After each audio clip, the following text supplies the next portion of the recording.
अर्थ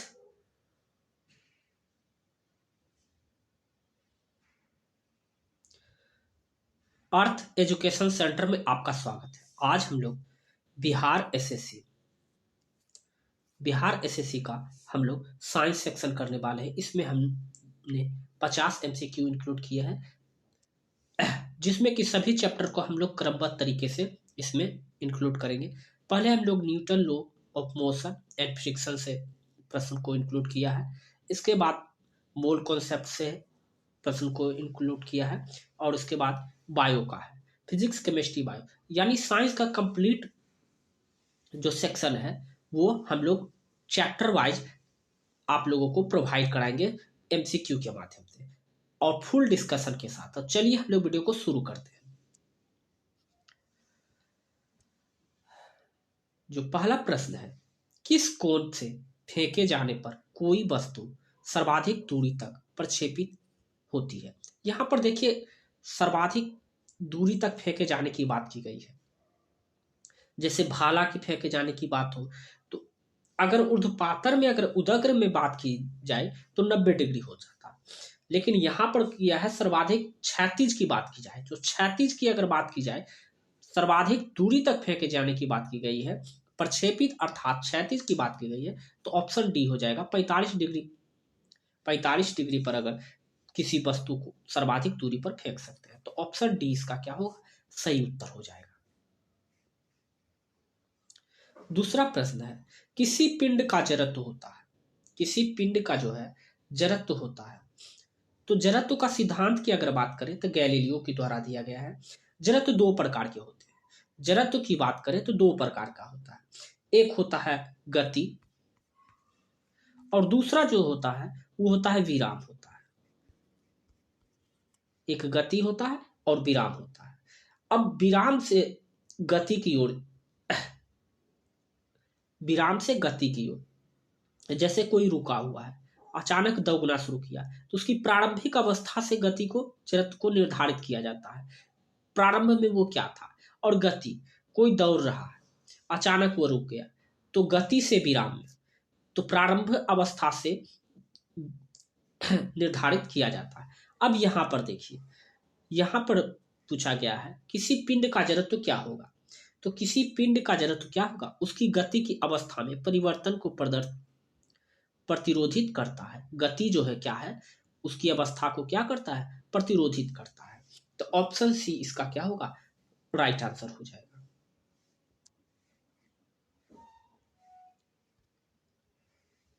question 3, rocket किस नियम पर कार्य करता है।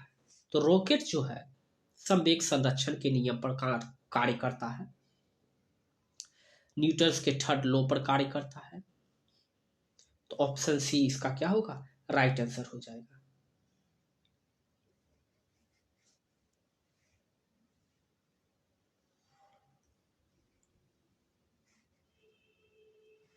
सार्वभौमिक गुरुत्वाकर्षण नियतांक कैपिटल जी के मूल्य की खोज किसके द्वारा की गई। तो कैपिटल जी की बात की जाए तो कैपिटल जी जो है एक अदिश राशि है। कैपिटल जी जो है क्या है, एक अदिश राशि है। कैपिटल जी की अगर मान की बात की जाए तो इसका मान जो होता है 6.67 इंटू 10⁻11 न्यूटन मीटर स्क्वायर बटा केजी स्क्वायर होता है। अगर इसकी बात की जाए तो इसका खोज जो है केल्विन के द्वारा किया गया था, और यह इसका मान जो है हर जगह नियत रहता है, जबकि स्मॉल जी का मान हर जगह अलग अलग होता है। तो ये चीज आप लोग ध्यान रखेंगे। तो ऑप्शन ए इसका क्या होगा, राइट आंसर हो जाएगा। लेवोजियर तो ऑप्शन ए इसका क्या होगा, राइट आंसर हो जाएगा।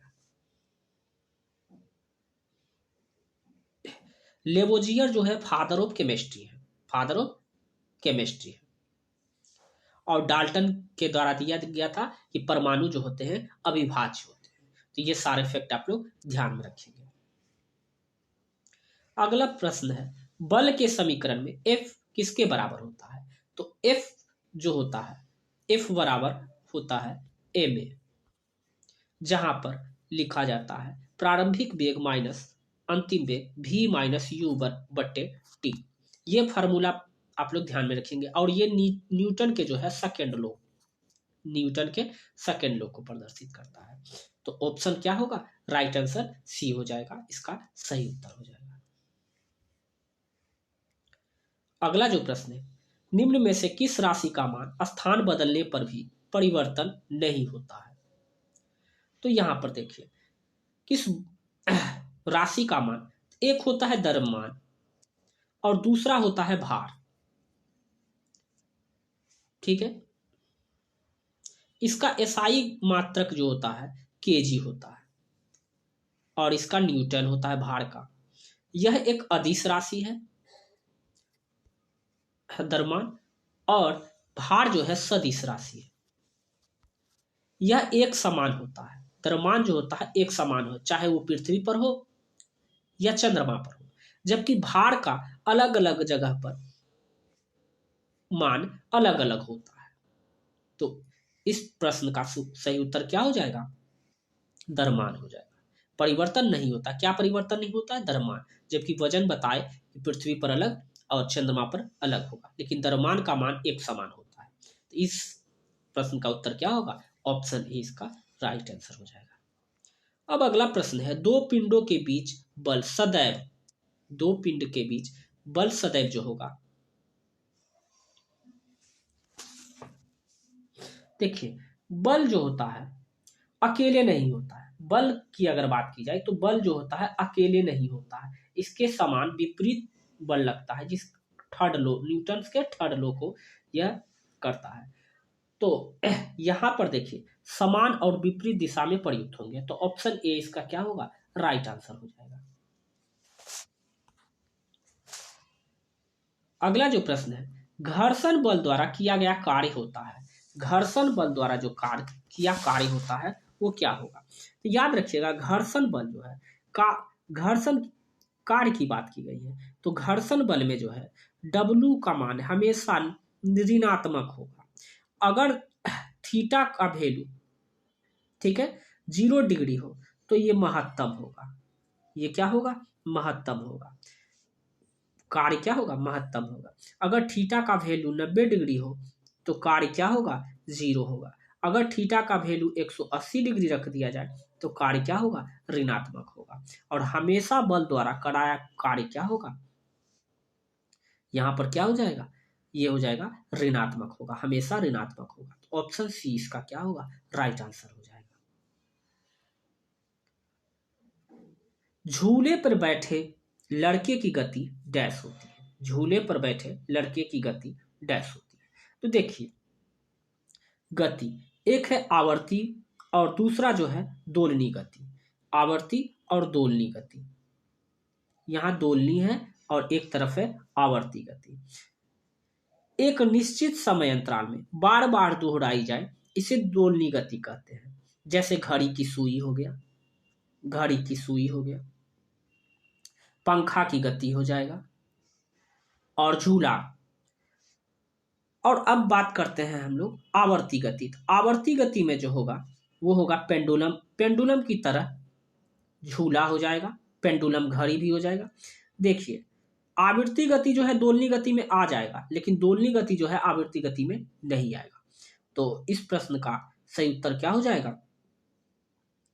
इस प्रश्न का सही उत्तर हो जाएगा आवृत्ति गति। ऑप्शन डी इसका क्या होगा? राइट आंसर हो जाएगा। न्यूटन्स की गति के तीसरे नियम निम्नलिखित में से किस स्थिति पर लागू होती है? बहुत ही आसान प्रश्न है। जब कोई व्यक्ति नाव से नदी के किनारे कूदता है तो वह नाव पीछे की ओर जाएगा, ये बिल्कुल बिल्कुल सही है। ऑप्शन ए, बंदूक से छोड़ते हैं जब तो पीछे की ओर धक्का देता है, तो ऑप्शन ए इसका क्या होगा? राइट आंसर हो जाएगा। बहुत ही आसान प्रश्न था। यहां पर देखिए 70 केजी का आदमी, ठीक है, 70 केजी का आदमी और 50 न्यूटन के बल से, 70 केजी का आदमी है, ये 50 न्यूटन का बल लगाएगा, ठीक है, और ये 50 केजी का आदमी है, तो ये कितने न्यूटन का बल लगाएगा? कितने? तो देखिए रिवर्स में जो होता है ये इक्वल हो जाएगा, तो क्या हो जाएगा? 50 न्यूटन हो जाएगा। ऑप्शन ए इसका राइट आंसर हो जाएगा। एक ऊंची छलांग लगाने वाला व्यक्ति ऊंची छलांग से पहले कुछ समय तक दौड़ता है तो डैश जरत उसे लंबी छलांग लगाने में मदद करते हैं। हम पहले भी बता चुके हैं।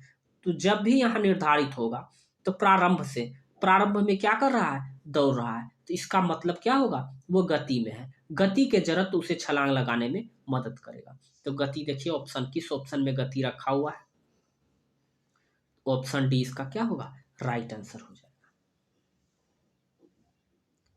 अगला जो प्रश्न है, स्थिर गतिज अवस्था में परिवर्तन का प्रतिरोध करने की वस्तु की प्रवृत्ति को डैश कहा जाता है।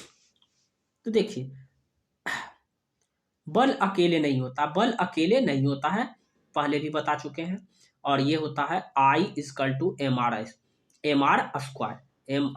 स्क्वायर होता है। जड़त्व त्रिज्या पर निर्भर करता है, जड़त्व जो है त्रिज्या पर निर्भर करता है। ठीक है, तो ऑप्शन, इस प्रश्न का सही उत्तर क्या होगा, ऑप्शन डी हो जाएगा।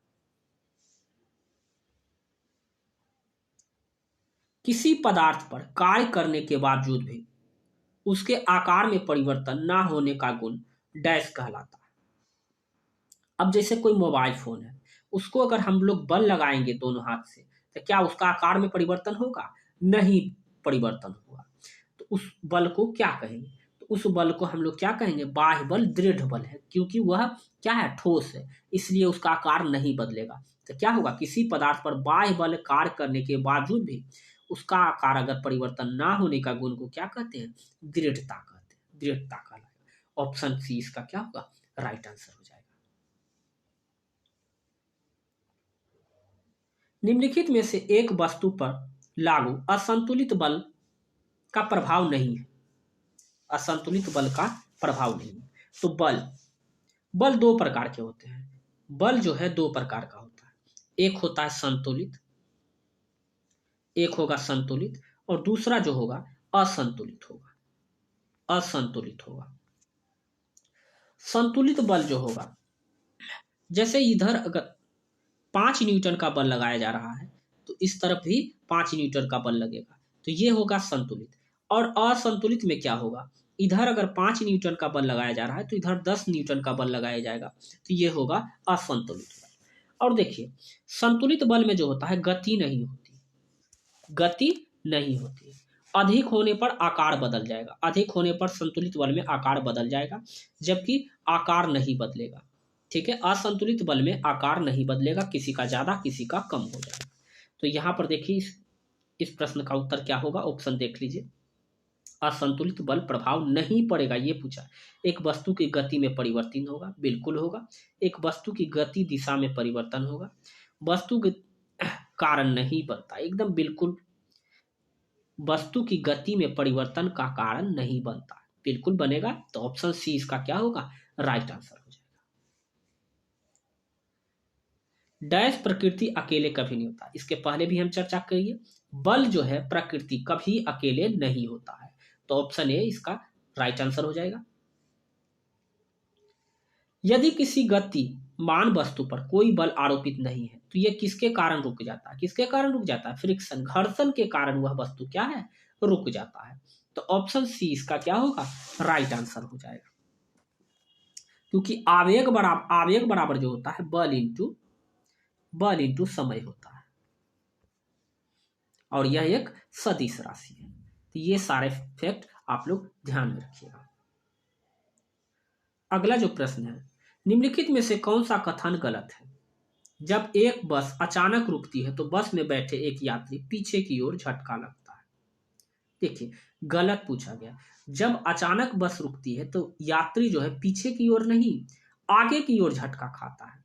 जब रुकती है बस तो आगे की ओर झटका खाता है, पीछे की ओर झटका नहीं खाएगा, पीछे की ओर नहीं आगे की ओर झुकता है। तो ऑप्शन ए इसका क्या होगा, राइट आंसर हो जाएगा। बहुत ही अच्छा प्रश्न है।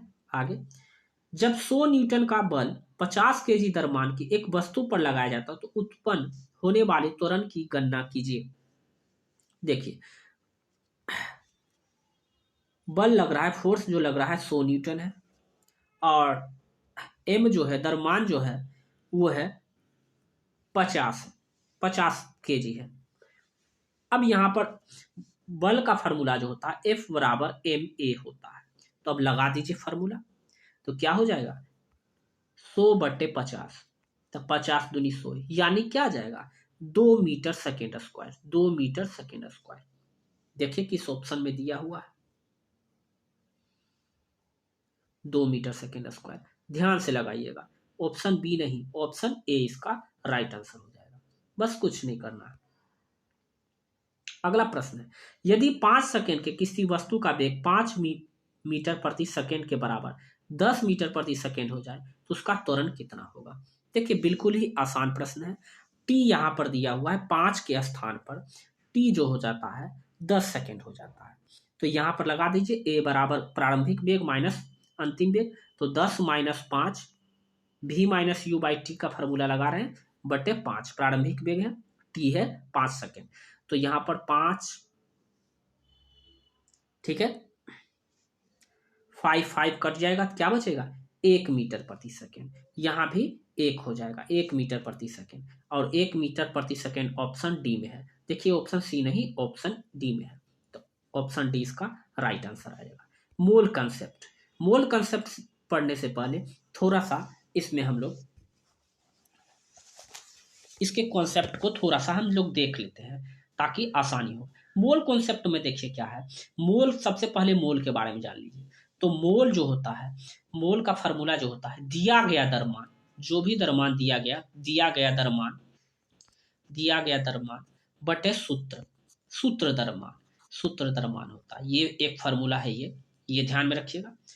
और दूसरा, एक मोल बराबर होता है, सबसे पहले जान लीजिए 6.022 इंटू 10⁻23 परमाणु, अणु या आयतन, ये तीनों में से कोई, इसको लिख सकते हैं 22.4 लीटर। तो इतने सारे फैक्ट जो है मोल कॉन्सेप्ट से आप लोग ध्यान में रखिएगा, और इसी से सारे प्रश्न मोल कॉन्सेप्ट के आपके बन जाएंगे। अब यहां पर देखिए क्वेश्चन नंबर 21 की बात की गई है। 21 में जो है दिया गया है ऑक्सीजन के अणु द्रव्यमान क्या होगा, ऑक्सीजन का। तो ऑक्सीजन का जो होता है, ऑक्सीजन की अगर बात करें तो 8 और 16 होता है, ठीक है। और एक तो 16 ऑक्सीजन O2 होता है, तो 16 दूनी 32 हो जाएगा, इस तरह से 32। और दिया गया द्रव्यमान क्या हो, यहां पर है एक मोल बराबर क्या होता है 6.022 इंटू 10⁻23। अब इसको सोल्व कर दीजिए, 6×5 = 30, 5 पॉइंट समथिंग आएगा, 5 पॉइंट समथिंग। देखिए ऑप्शन डी में रखा हुआ है, तो ऑप्शन डी इसका क्या होगा सही उत्तर हो जाएगा। देखिए कितना आसानी से हम लोग इसको सोल्व कर लिए। अब दिया हुआ है 80 ग्राम कैल्शियम में मोलों की संख्या क्या हो, 80 ग्राम कैल्शियम में, तो कैल्शियम में जो होता है ये 20 और ये 40 होता है, तो क्या हो जाएगा 80 ग्राम कैल्शियम में, तो 80 ग्राम कैल्शियम का निकाल देंगे, 80 ग्राम कैल्शियम में मोलों की संख्या बट्टे क्या होगा 40, यानी क्या हो जाएगा 2 हो जाएगा। ऑप्शन ए इसका राइट आंसर हो जाएगा। नेक्स्ट क्वेश्चन है, निम्नलिखित में किसका द्रव्यमान सबसे अधिक होगा। तो देखिए इसमें निकालना पड़ेगा किसका द्रव्यमान सबसे अधिक होगा। अगर हम कार्बन की बात करें तो कार्बन का क्या हो जाएगा, कार्बन का हो जाएगा 6, ये द्रव्यमान जो होता है 12 होता है, तो इसका लिखा जाएगा क्या हो जाएगा 12/6.022 इंटू 10⁻23, और इंटू दिया हुआ क्या है 10⁻22, इस प्रकार से सबका निकालना पड़ेगा। निकालने के बाद NH3 इसका जो होता है ये होगा, इसका नाइट्रोजन का हो जाएगा 14 और 3 17 हो जाएगा, तो 17 और 6.022 इंटू 10⁻23 इंटू 10 का पावर निकालेंगे तो सबसे ज्यादा जो होगा ऑप्शन डी का आएगा। आप लोग निकाल के देख लीजिएगा, CO2 का भी निकाल लीजिएगा, कार्बन का 6 और 12 हो जाएगा 32 हो जाएगा, 12×32 = 44 हो जाएगा, और इसी प्रकार से सबका निकालते चला जाइएगा, तो सबसे अधिक जो आएगा ऑप्शन डी का आएगा। नेक्स्ट क्वेश्चन जो है, कार्बन डाइऑक्साइड की 1 मोल में होते हैं। देखिए कार्बन डाइऑक्साइड जो है एक क्या है यौगिक है, और यौगिक क्या होगा एक कार्बन डाइऑक्साइड के बराबर क्या होगा 6.022 इंटू 10⁻23 अणु हो जाएगा, क्योंकि ये क्या है यौगिक है और यौगिक क्या होगा हमेशा अणु होगा। तो ऑप्शन सी इसका क्या होगा सही उत्तर हो जाएगा। यहां पर दिया हुआ एल्युमिनियम के परमाणु द्रव्यमान 27 है, एल्युमिनियम में 54 ग्राम के मौजूद अणुओं की संख्या क्या होगी। तो यहां पर देखिए, यहां पर जो दिया हुआ है ठीक है, तो यहां पर दिया हुआ है, यहां पर दिया हुआ द्रव्यमान दिया हुआ है, तो यहां पर क्या होगा 54/27। यहां पर दिया हुआ द्रव्यमान 27 है और सूत्र संख्या क्या है 54, 27 दूनी 54। यहां पर क्या होगा 2 इसका राइट आंसर हो जाएगा। दिया गया द्रव्यमान बटे सूत्र द्रव्यमान होता है मोल बराबर। तो यहां पर दिया गया द्रव्यमान दिया हुआ है 27 और एल्युमिनियम का क्या है 54 दिया हुआ है, 27 दूनी 54, 2 इसका राइट आंसर हो जाएगा। अब यहां पर देखिए नाइट्रिक एसिड में नाइट्रिक NH ठीक है, नाइट्रिक एसिड 63 ग्राम में कितने अणु मौजूद है। तो इसका परमाणु द्रव्यमान देखिए दिया हुआ है, हाइड्रोजन का 1 होता है, ऑक्सीजन का 16 होता है। तो यहां पर देखिए इसका अगर हम निकालेंगे ठीक है, इसका अगर हम निकालेंगे तो इसका क्या हो जाएगा 63 दिया हुआ है ठीक है, और 6.022 इंटू 10⁻3 इसको अगर हम लोग निकालेंगे तो क्या आ जाएगा लगभग आ जाएगा 6.02 इंटू 10⁻23। ऑप्शन सी इसका क्या होगा राइट आंसर हो जाएगा। कुछ भी दिया हो उसका एक मोल बराबर क्या होगा 6.022 इंटू 10⁻23, क्योंकि ये जो है एवोगाड्रो संख्या कहलाती है। निम्न में से कौन सा संकेतक का उपयोग अम्लीय और उदासीन विलयन के बीच फर्क करने के लिए नहीं किया जा सकता है। यहां पर देखिए नहीं किया जा सकता है। अम्लीय क्षारीय की अगर बात करें तो अम्लीय क्षारीय का निर्धारण जो होता है यूनिवर्सल इंडिकेटर या मिथाइल ऑरेंज से किया जाता है, जबकि फेनोल पैथिलीन का जो है फेनोल पैथिलीन जो है इससे जो होता है उदासीन रंग, इसमें कोई रंग ही नहीं होता है, जैसे नमक इसमें कोई जो है रंग ही नहीं होता है। तो इसका विकल्प सी क्या होगा सही उत्तर हो जाएगा। अब देखिए बिल्कुल ही आसान प्रश्न, 60 ग्राम हीलियम में मोलों की संख्या हीलियम का निकालेंगे तो क्या होता है 2 और 4 होता है। तो हीलियम का 4 हो गया, दिया गया द्रव्यमान कितना है 60 है और यहाँ पर सूत्र क्या है 4, तो यहाँ पर क्या हो जाएगा 15 चौक 60, तो यहाँ पर 15 हो जाएगा, 15 मोल इसका राइट आंसर हो जाएगा। ऑप्शन सी इसका राइट आंसर। मोल बराबर क्या होता है दिया गया द्रव्यमान बटे सूत्र संख्या। दिया गया द्रव्यमान 60 ग्राम दिया है और सूत्र क्या है हीलियम, हीलियम का क्या होता है 2 और 4 होता है, तो द्रव्यमान क्या है 4 है, तो 60/4 यानी 15 जो होगा 15 मोल जो होगा इसका राइट आंसर होगा। इसका भी बिल्कुल आसान है, सोडियम का 69 ग्राम सोडियम में 3 मोल होते हैं। तो दिया गया द्रव्यमान जो यहाँ पर देखिए 69 है 69 है और मोल बराबर 3, इसको डिवाइड करेंगे तो क्या आ जाएगा सीधा 23 आ जाएगा। ऑप्शन सी इसका राइट आंसर हो जाएगा। अगला जो प्रश्न है CO2 में 10 मोल्स का द्रव्यमान कितना होगा। CO2 में 10 मोल्स का द्रव्यमान, CO2 में सबसे पहले एक द्रव्यमान का निकालेंगे। CO2 के दिया हुआ कार्बन का होता है 12 और 6 होता है, ऑक्सीजन का 16 और 32 होता है, 32 दूनी 64 हो जाएगा। ऑक्सीजन 2 है और ये 12 है, सॉरी ऑक्सीजन का क्या होता है 32 और 12, 32 और 12 क्या हो जाएगा 32 और 12 हो जाएगा 44, 1 मोल का 44 आ गया और 10 मोल का पूछा गया है। कितना का पूछा गया है 10 मोल का, तो 44 इंटू 10 कर देंगे 440 मोल हो जाएगा। ऑप्शन बी इसका क्या होगा राइट आंसर हो जाएगा। इसके आगे है निम्नलिखित तत्वों में से किसका परमाणु द्रव्यमान सबसे कम होता है।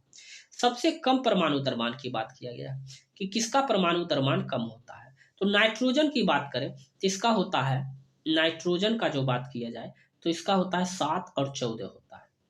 ठीक है। हीलियम का आपको पता ही होगा, हीलियम का 2 और 4 होता है, 2 और 4 होता है। ठीक है। हाइड्रोजन का आप लोगों को पता है 1 और 1 होता है।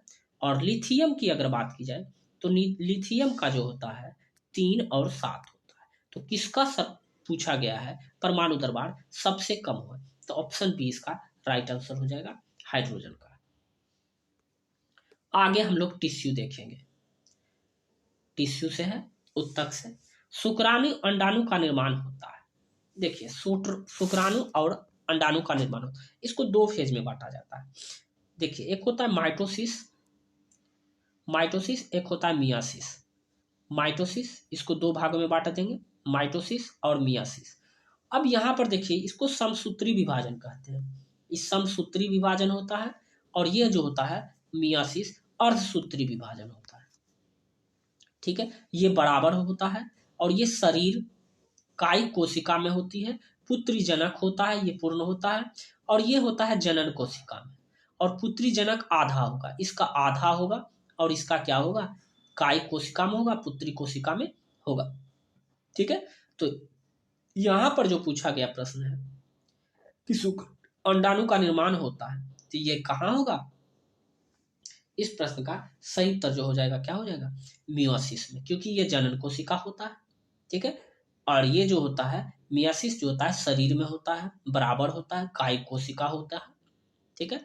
तो ऑप्शन 20 का सही उत्तर हो जाएगा। अब अगला जो प्रश्न है कौन सी कोशिका सबसे छोटी कोशिका है, तो यहाँ देखिए सबसे बड़ी कोशिका की अगर बात करें तो सबसे बड़ी कोशिका जो होता है प्रोफेज होता है, और सबसे छोटी कोशिका जो होती है वो होता है एनाफेज होता है। तो ये चीज आप लोग ध्यान में रखिएगा। पहले क्या होता है इंटरफेज होता है, इंटरफेज के बाद प्रोफेज होता है, प्रोफेज के बाद मेटाफोज होता है। तो ऑप्शन सी इसका क्या होगा राइट आंसर होगा। अगला जो प्रश्न है किस अवस्था में सेंट्रोसोम विभाजित होता है, किस अवस्था में सेंट्रोसोम जो है विभाजित होता है, तो सेंट्रोसोम जो विभाजित होता है वो एनाफेज में होता है। तो ऑप्शन सी इसका सही उत्तर हो जाएगा। आगे हम लोग प्रश्न देखें। अब देखिए पूछा गया है अर्धसूत्री विभाजन होता है, तो अर्धसूत्री विभाजन इसकी जस्ट हम लोग चर्चा किए हैं, मियोसिस में होता है जो अर्धसूत्री विभाजन में होता है। ठीक है। और ये जो होता है ये जो होता है जनन कोशिका होता है, जनन कोशिका में होता है। कायिक कोशिका जो होता है वो माइटोसिस में होता है, इसकी चर्चा हम लोग कर चुके हैं। तो ऑप्शन बी इसका क्या होगा राइट आंसर हो जाएगा। अब अगला जो प्रश्न है निम्नलिखित में से अर्धसूत्री में कौन सा कथन सत्य नहीं है, अर्धसूत्री के 2 चरण में होता है, बिल्कुल सही है। अर्धसूत्री के परिणाम स्वरूप परिणामी कोषों में गुणसूत्रों की संख्या 2 गुनी हो जाती है, ये तो बिल्कुल गलत है, 2 गुनी नहीं आधी हो जाती है। इसके पहले भी हम बताएं कि इसकी एक आधी हो जाती है, एक पुत्र का एक स्त्री का, तब तो जाकर जायगोट में जाता है और निषेचन की क्रिया शुरू होती है। तो ऑप्शन बी इसका क्या होगा राइट आंसर हो जाएगा। समसूत्री विभाजन में पुत्री कोशिका के गुणसूत्रों की संख्या मृत कोशिका उपस्थित गुणसूत्रों की संख्या क्या होगी, तो यहां पर देखिए यहां पर जो होगा वो क्या होगा बराबर होती है। इसकी जस्ट हम चर्चा किए कि माइटोसिस जो होता है समसूत्री विभाजन में कोशिकों की संख्या क्या मृत कोशिका की संख्या क्या होगी बराबर होगी। तो ऑप्शन ए राइट आंसर हो जाएगा। और जबकि मियासिस में क्या होती है आधी हो जाती है। मरुस्थल पादप में जल ह्रास की दर निम्नलिखित में से किसके कारण कम आती है, तो देखिए यहां पर मरुस्थल पादप जल नियंत्रण जीरोफाइट के कारण होती है, किसके कारण होती है जीरोफाइट के कारण होती है। तो यहां पर क्या हो जाएगा यहां पर हो जाएगा उपत्वचा। ठीक है। अस्टोमेटा आप लोगों को पता है पत्ती में जो छिद्र होता है जिसमें रंध्र कहते हैं। ठीक है। और क्यूटीन जो होता है प्रोटीन इसमें पाया जाता है। और सुबेरिन जो होता है ये चिपचिपा होता है, ये क्या होता है चिपचिपा होता है। अगला जो प्रश्न है मानव शरीर में वसा निम्नलिखित में से भंडारित होती है, वसा किसमें वसा निम्नलिखित भंडारित होती है। तो वसा जो भंडारित होती है ये जो होती है ये होता है वसा उत्तक में। ऑप्शन बी इसका राइट आंसर। बिल्कुल ही आसान प्रश्न है। नेक्स्ट जो प्रश्न है, अगला जो प्रश्न है, निम्नलिखित ऊतकों में से कोशिका जीवित होती है एवं लंबी कानों में अनियमित रूप से स्थूल होती है। तो देखिए ये लचीलापन होता है, सरल उत्तक होता है। उत्तक दो प्रकार के होते हैं, एक सरल होते हैं और एक जटिल होते हैं। जटिल उत्तक होते हैं जिसको अस्थायी उत्तक की कहते हैं।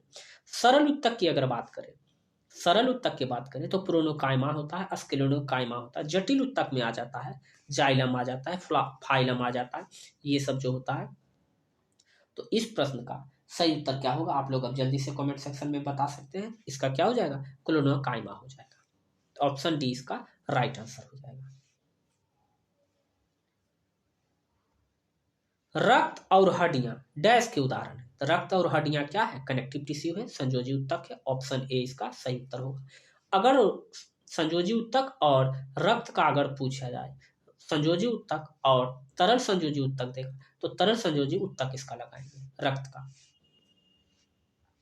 अगला प्रश्न जो है, निम्नलिखित में से कौन सा हिस्सा मानव त्वचा की सबसे बाहरी हिस्सा? सबसे बाहरी हिस्सा जो होता है, जो मृत उत्तक भी कहलाता है, एपिडर्मिस होता है। एपिडर्मिस जिसमें कि दाद खाद खुजली जो होता है वो इसी में होता है। ठीक है। कैम्बियन, कैम्बियन जो होता है पौधे की उम्र का पता लगाने के लिए होता है।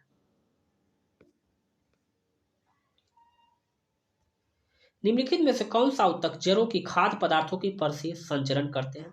ये सभी लोगों को पता होगा, बिल्कुल ही आसान प्रश्न है। ये हो जाएगा, क्या हो जाएगा? फ्लोएम जो होता है वो होता है खाद्य पर संचर करता है। कैम्बियम से जो होता है, कैम्बियन से होता है पौधे के उम्र के वलय को जो गिना जाता है वो कैम्बियन से गिन कर पता लगाया जाता है, पौधे की उम्र का पता लगाया जाता है। अगला प्रश्न है, डैश उत्तक कोशिका अलग अलग प्रकार की होती। अलग अलग प्रकार की मतलब कि कोशिका अलग अलग प्रकार की, यानी विभाज उत्तक हो जाएगा। अलग अलग प्रकार की कोशिका यानी विभाज उत्तक कोशिका हो जाएगी।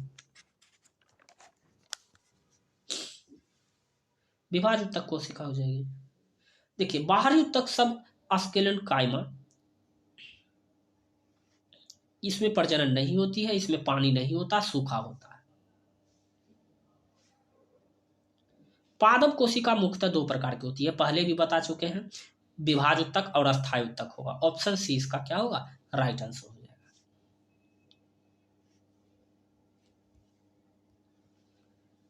श्वसन वर्णक हीमोग्लोबिन इनमें से किसमें मौजूद होता है? तो हीमोग्लोबिन किसमें मौजूद होता है? आरबीसी में होता है, बिल्कुल। तो ऑप्शन ए इसका क्या होगा? सही उत्तर हो जाएगा। इसका पीडीएफ प्राप्त करने के लिए डिस्क्रिप्शन के नीचे हमारा टेलीग्राम का लिंक मिलेगा, वहां से इसका पीडीएफ भी प्राप्त कर सकते हैं। देखिए अब नारियल की बात आई। नारियल के छिलके में मौजूद कौन सा उत्तक उसे कठोर और दृढ़ बनाता? बिल्कुल ही आसान प्रश्न होता है। नारियल हो, मूंगफली हो, अखरोट हो, ये सभी जो होते हैं इसका क्या हो जाएगा? स्क्लेरोकाइमा। स्क्लेरोकाइमा कठोर होती है, इसमें पानी नहीं होता है और ये मृत कोशिका की होती है और इस जिससे यह कठोर बनाता है। ठीक है।